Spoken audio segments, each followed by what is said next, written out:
السلام علیکم خوږو دوستانو، زه غواړم چې په دې لیست کې دا د میاشتې کالم چې دی په دې کې د میاشتو نومونه په ترتیب باندې راولم. اما زه هر کله چې ځمه په هوم مینیو کې سورټ فلټر په دې باندې کلیک کوم او دلته A to Z یعنی د الف نه شروع کوي هغه کوم یو ده اسد میاشت راځي.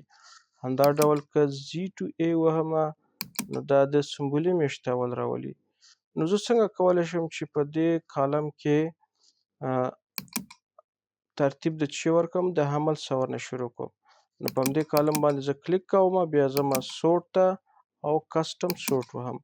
په کسټم سورټ کې دا جدول چې موږ ته را پرانستل شي نو وګورئ چې دلته سورټ بای اول همدا د ما کالم انتخاب ده او بیا دې خواته راشئ زی ټو ای باندې کلیک وکئ، کسټم لیست باندې کلیک وکئ او بیا دلته د میاشتو نومونه ورته ولیکئ.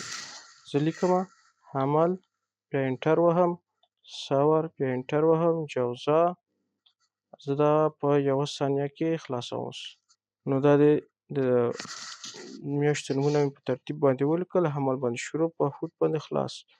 بیا ځمه دا اډ وهم، بیا د دې نه بعد اوکې او بیا ځم بیا اوکې وهم. نو تاسو ګورئ چې دا د میاشتو نومونه د حمل نه شروع شول او داسې ځي په هوت باندې خلاصیږي.